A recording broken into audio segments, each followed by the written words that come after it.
मेरठ में अब्दुल्ला रेजिडेंसी पर एक्शन हुआ है। कॉलोनी के गैर कानूनी हिस्से पर बुलडोजर एक्शन लिया गया, जिसमें 300 मीटर सरकारी जमीन से कब्जा हटाने का दावा किया गया। ये पूरा मामला वजीर सोमेंद्र तोमर के खत पर सामने आया है, जिसमें एक्शन लेते हुए तहसील, एमडीए और पुलिस टीम ने कार्रवाई की। थाना नौचंदी इलाके में अब्दुल्ला रेजिडेंसी बन रही थी, जिसमें हिंदुओं की नो एंट्री के दावे पर यह पूरा मामला गर्मा गया था और अब बुलडोजर एक्शन लिया गया।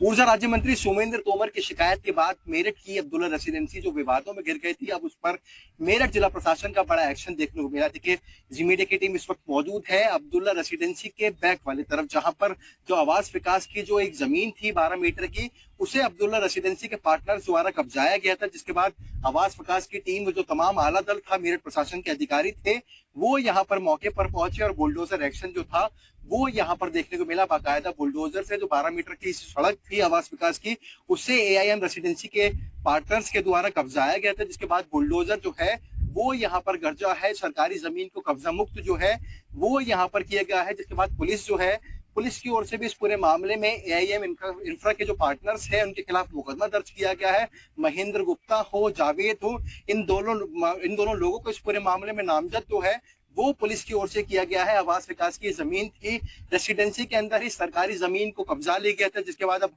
बड़ा एक्शन जो है वो यहाँ पर देखने को मिला है। फिलहाल जिलाधिकारी की ओर से जांच जो है वो भी यहाँ पर चल रही है। जांच के बाद आगे की कार्रवाई करने के बाद जो है वो जिला प्रशासन की ओर से यहाँ पर कही जा रही है। जी मीडिया के लिए कैमरा पर्सन शिव के साथ मैं पारस गोयल, मेरठ।